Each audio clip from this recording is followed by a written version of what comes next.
share it with us, okay? So, verse number 9. So when David's young men came, they spoke to Nabal according to all these words in the name of David, and they waited for Nabal's response. And then Nabal answered David's servants and said, "Who is David, and who is the son of Jesse?" Now, knowing what we know about Nabal, you're not surprised that you would get that kind of answer, right? There are many servants nowadays who break away, each one from his master. Now, you see the sarcasm that he's using about David and the fact that he's on the run from Saul. Like he's a breakaway, a slave that's run away.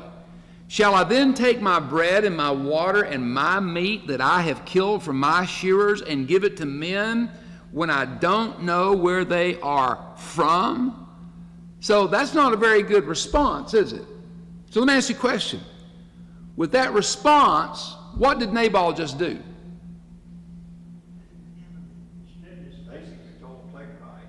Well, basically, it's an insult, right? It's an insult. Here's something else he did. He has broken with custom. Because what David was doing was the customary practice. David was not the first one to ever do this. It was customary. And so he insults David for holding back what really those men were depending on to help provide for themselves and their family. All right? Verse 12. So David's young men turned on their heels and went back, and they came and they told him all these words. Then David said to his men, "Every man gird on his sword," and every man gird on his sword. And David also girded his sword. About 400 men went with David, and 200 stayed with the supplies. Now, so I asked you a moment ago, what did Nabal just do when he responded that way? Now, you see what David says when he gets word. So what is David's response? Yeah. Yeah, David's basically saying, you know what, this Nabal guy, he needs a permanent attitude adjustment. That's basically where he's coming from. Verse 11.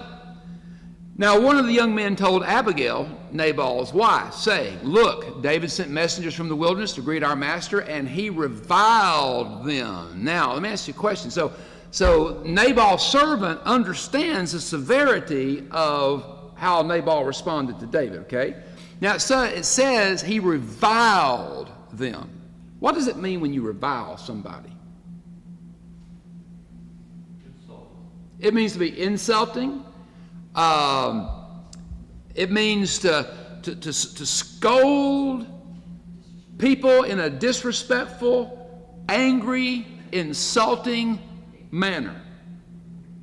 And so the scriptures are making very clear that's exactly the attitude, and that's how David took it, all right?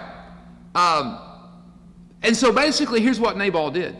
He basically talked down to David and his servants like they were a bunch of fools thinking that he should do something like that. But in reality, the real fool is who? Nabal, okay? This guy had no room for wisdom or decorum in his life at all. So the servant explains the service and the conduct of David and his men to Abigail, and as they had protected Nabal's servants and herds, okay? Verse 15, they go on and they said this. They're talking to Abigail, Nabal's wife. "But the men were very good to us, and we were not hurt, nor did we miss anything as long as we accompanied them. When we were in the fields, they were a wall to us both by night and day." So these servants who had been out there in the field, they could testify to the fact that David and his men were like a wall. The idea of like a wall around a city, a fortress. They protected us from others who would have come in and beaten, killed, robbed, stolen the herds and so forth. So they were a wall by night and day. All the time we were with them keeping the sheep. Now therefore know and consider what you will do. Listen to this. "For harm is determined against our master and against all his household." And then listen to this. Here's their summary. "For he is such a scoundrel that one cannot speak to him. They knew him well, you know. You wonder why they keep working for him. So here's a question for you. So based upon what we've heard from Nabal, what his own servants have said about Nabal, we already know his name means fool, vile person. What would be some other ways that you would describe Nabal? He's a scoundrel, we know that. What would be some other words that you would use to describe him? Greedy. What? Idiot? Doofus? All right, what else? Greedy. I would call him unreasonable. I would say he is obtuse. I would say he is a narcissist like Saul. Very selfish. Oh, very much. It's all about him. He calls him a very wicked man. Well, and that's basically his name. Essentially, can mean that as well. So that's David's encounter with Nabal. Okay. Then we move to David's encounter with Abigail, verse 18 through 35. Verse 18 says, "Then Abigail made haste and took 200 loaves of bread." Okay. Now, here's the thing. We see, remember she was described as a woman of what kind of understanding? Good understanding. Wisdom, reasonable. Okay. She's got a good head on her shoulders. And she's got a good heart to go with it. So she takes 200 loaves of bread, 2 skins of wine, 5 sheep already dressed, 5 seahs of roasted grain. And if I remember right from reading earlier today, those 5 seahs are equal to about like 35 liters. So it's a considerable amount. 100 clusters of raisin, 200 cakes of figs, and loaded them on donkeys. And she said to her servants, "Go on before me. See, I am coming after you." But she did not tell her husband Nabal. Now here's interesting. So reading some commentaries, there are some commentators that criticize her for not having told her husband about this. Okay? In other words, they're saying, well, it demonstrates that she was not submissive to her husband. Well, sometimes good judgment's got to be used in there somewhere, right? He's the fool, she's the one with good understanding, you know? So sometimes you've got to do what you got to do. Verse 20. "So it was as she rode on the donkey that she went down under cover of the hill, and there were David and his men coming down toward her, and she met them. Now David had said, 'Surely in vain I have protected all that this fellow has in the wilderness, so that nothing was missed of all that belongs to him, and he has repaid me evil for good. May God do so and more also to the enemies of David, if I leave one male of all who belong to him by morning light.'" Now, let me ask you a question. How would you describe David's mindset at this point? Vengeance. Do what? Vengeance. Vengeance, okay. His mind's made up. Nabal's going to suffer the consequences for the insult, right? But now let's ask this question. Remember back a few chapters ago when David went to Gath? And we talked about the fact that that was probably a period of time in David's life when he wasn't really thinking clearly. We asked the question, well, was David in the flesh or in the spirit? Pretty clear during that time he was in the flesh. So I ask you that question here. Do you think David's in the spirit or in the flesh? Let me ask you this question. Now, maybe not to the same extent, but have you ever been angry enough with somebody that you thought about doing them harm?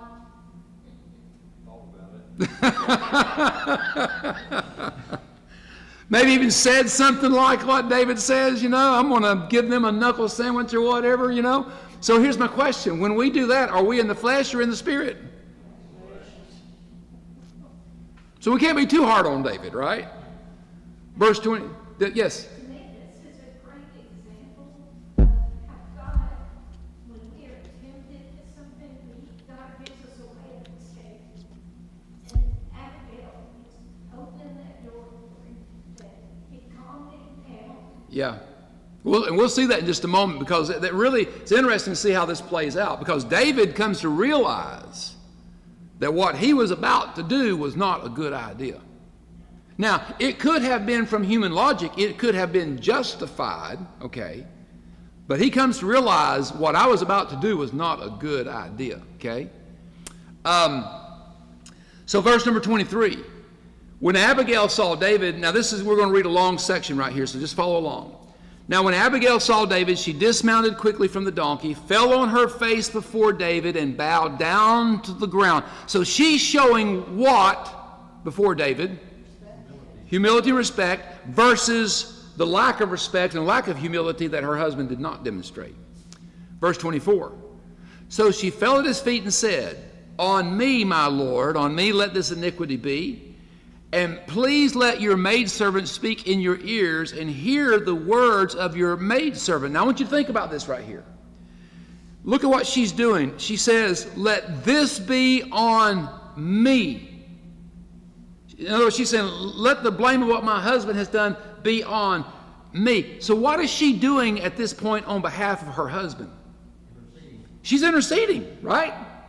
She's interceding. She becomes mediator here and is willing to take the brunt to deflect it from her husband, okay?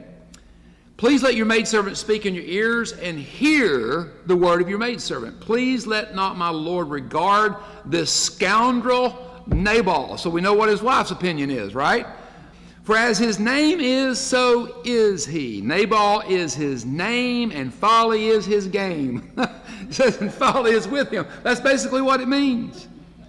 But I, your maidservant, did not see the young men of my Lord whom you sent. Now therefore, my Lord, as the Lord lives and as your soul lives, since the Lord has held you back from coming to bloodshed and from avenging yourself with your own hand, now then let your enemies and those who seek harm for my Lord be as Nabal. So basically, here's what she says. I know what you intended to do, but you have not done it as of yet.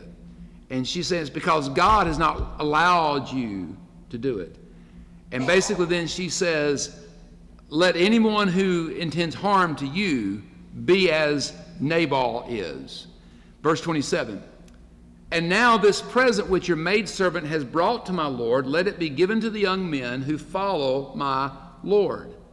Please forgive the trespass of your maidservant. Isn't it interesting the difference that it makes, that when she says let it be on me, and then she says let the trespass be on me, and yet she's coming peacefully, the difference that it makes? I mean, so you really see a picture of Jesus in all of this, okay? For the Lord will certainly make for my Lord an enduring house, because my Lord fights the battles of the Lord, and evil is not found in you throughout your days. And so it's like I want to protect you from this stain. Verse 29, yet a man has risen to pursue you and seek your life, but the life of my Lord shall be bound in the bundle of the living with the Lord your God, and the lives of your enemies he shall sling out as from the pocket of a sling. So remember, we've talked about this. There is nothing recorded to date of any kind of public pronouncement that David is going to be king. But it's like everybody knows it. And she knows what's going on with Saul. But she's basically saying it's not going to come to fruition. God's going to take care of you, and God's going to sling your enemies out like a rock being slung out of a sling. Verse 30. And it shall come to pass, when the Lord has done for my Lord according to all the good that he has spoken concerning you, and has appointed you ruler over Israel, that this will be no grief to you, nor offense of heart to my Lord, either that you have shed blood without cause, or that my Lord has avenged himself. But when the Lord has dealt well with my Lord, then remember your maidservant. So let's talk about a couple things here. I've already kind of raised some of this, but what did Abigail just do? All right, so we've already mentioned one. She stepped in and she mediated a bad situation between her husband and David. Okay, so she put herself between and said, let this be on me. Secondly, the second thing she's done is this. She has, her intervention averted the death of a lot of innocent men. Because what did David say he's going to do? Not just to Nabal, but to whom? I'm killing all of them. Okay? That's where David is. So she has just stepped in and saved the lives of a lot of innocent young men. Okay? Thirdly, and probably most importantly, she has stopped David from doing something that would be a stain on his character and that he would have regretted in the future that he had ever done. Don, do you have a question? Yeah, I've been noticing that as you read that text that she is invoking the Spirit of the Lord in her discussion with him. If you think back then when, in early in this chapter, David never invokes the name of the Lord. He says, greet Nabal in my name. He doesn't say the Lord's name. And none of his discussion with Nabal says, the Lord sends his greetings, I've done this for the Lord. It's all David. I did this greeting in my name. But she is invoking the Spirit of the Lord in her discussion. Yeah. And there again, that's the reason why I would say, was David in the flesh or in the spirit at this point? Okay? And so there again, that's a point to always remember too. Because let's be honest, we see this here, but there's fluctuations of that in our own life, isn't there? There are days when we're walking in the Spirit and doing well, but then there are some days when we're working over here on the fringes and maybe even outside the boundaries sometime. And so we see that reflected in David as well. Don? She was basically prophesying. Yes, she was, as a prophetess, basically. She was telling them what was coming, and everything that was to be wasn't known. Quote. And you see that she is a woman of deep spiritual substance. Okay? There, yes. How in the world did she end up with that dude? Do what? Arranged marriage. Oh yeah, arranged marriage. There's no question. I'm sure that's probably what it was. Yeah. Because he was a rich man. Whether we admit it or not, and we need that mediator who is the common sense, and which is what she is. You know, she's the one, the common influence of the whole thing. And let's think about, she's a picture of Jesus and his mediation and intercession. But think about this. There have been times when I've found myself in conflict with people where other people have come in to help mediate and kind of like, hey, let's all settle down here and let's work through these things, okay? And then there have been times when I've had to do the same thing. And so that really is a role of ministry that we all can play. It's not that you got to be careful about going and getting yourself in things that you don't need to be involved in, okay, and interjecting yourself into situations where you don't need to be. But when there's a need or somebody comes and says, could you help us with this, then there are times we can do that. And it's really interesting that when you get a calm, objective, spiritually filled, spiritually focused mind involved, how it helps settle circumstances down and avoid disaster. Because this was definitely on the path of disaster. She had skin in the game here, because if David did everything he said he's going to do, she'd be a widow. She wouldn't have any sons. If she had sons, she'd be destitute. Well, I don't know. She'd have been. I don't know. She might have been a rich widow, but he might have. I don't know. But he didn't say nothing about the sheep. He was just after those guys who upset him. So what was motivating David in his decision making up to this point? So instead of me saying, let me ask you this question: what do you think was motivating or directing David's decision making? And what I mean is attitude. What attitude, mindset was directing David's decision making process at this point, up to this point? Adrenaline. All right, adrenaline for sure. What else? One thing, he has sent these men down to say, we need food. Hungry. If you ever been really hungry, going into a restaurant and you're starving, you don't really kick it, or you're fidgety, and I would think that probably the fact that they were not nourished also would cause him to just not be rational.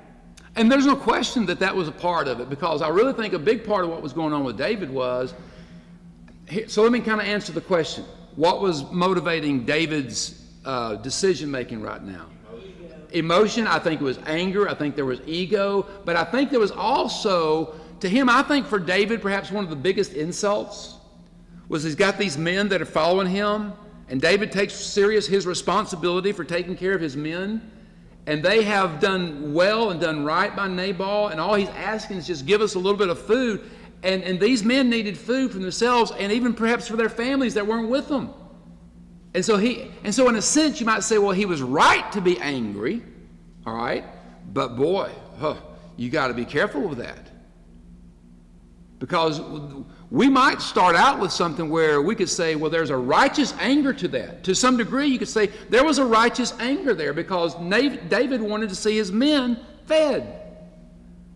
But even righteous anger, if we're not careful, can creep over into the flesh, and then we find ourselves doing things that we regret or could regret.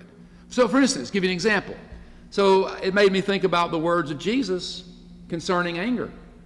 Matthew 5:21 and 22, Jesus said this, "You have heard that it was said to those of old, you shall not murder, and whoever murders shall be liable to the judgment." So the point being here, a murderer is going to be taken before the judge and is liable to the judgment and the consequences that come for that, okay?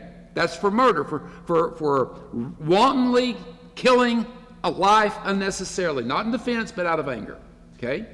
But then he goes on and says this, "But I say to you that everyone who is angry with his brother shall be liable to the judgment."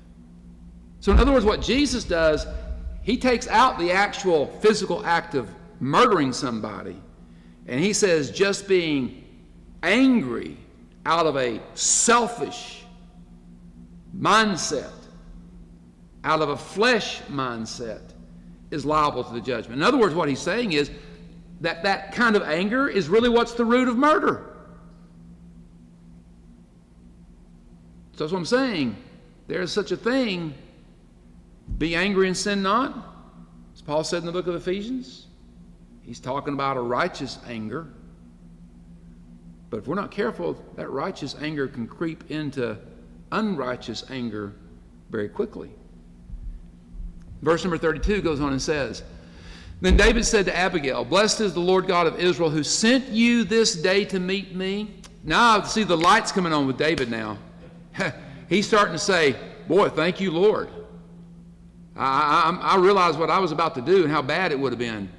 "And blessed is your advice, and blessed are you, because you have kept me this day from coming to bloodshed and from avenging myself with my own hand. For indeed, as the Lord God of Israel lives, who has kept me back from hurting you, unless you had hurried and come to meet me, surely by morning light no males would have been left to Nabal." So David received from her hand what she had brought him, and said to her, "Go up in peace to your house. See, I have heeded your voice and respected your person." David realized she just saved me from doing a really, really stupid thing that I would have regretted for the rest of my life. And it would have been a stain on him as king. Then verses 36 to 38, I'm going to try to finish this up quickly. Nabal, his encounter with God. Now Abigail went to Nabal, and there he was, holding a feast in his house, like the feast of a king. Nabal's heart was merry within him, for he was very drunk, and therefore she told him nothing, little or much, until morning light. And so it was in the morning, when the wine had gone from Nabal, and his wife had told him these things. What? You came within that close of being wiped out, you and all the males, by David for what you did. That his heart died within him, and he became like a stone. There's been different suggestions about what happened. Was it a stroke, something coronary, comatose? Here's my thoughts. Here's something that you don't oftentimes hear recommended. I think perhaps it could have been just sheer shock of the terror of God on him. Verse 38, then it happened after about 10 days, the Lord struck Nabal and he died. And then we come to David's proposal to Abigail. She's not only smart, but she caught his eye, verse 39 through 44. So when David heard that Nabal was dead, he said, "Blessed be the Lord."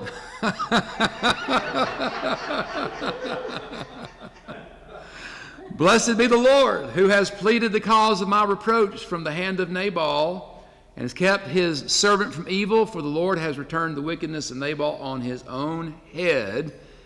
And David sent and proposed to Abigail to take her as his wife. And when the servants of David had come to Abigail at Carmel, they spoke to her, saying, David sent us to you to ask you to become his wife. This is called proposal by proxy. All right?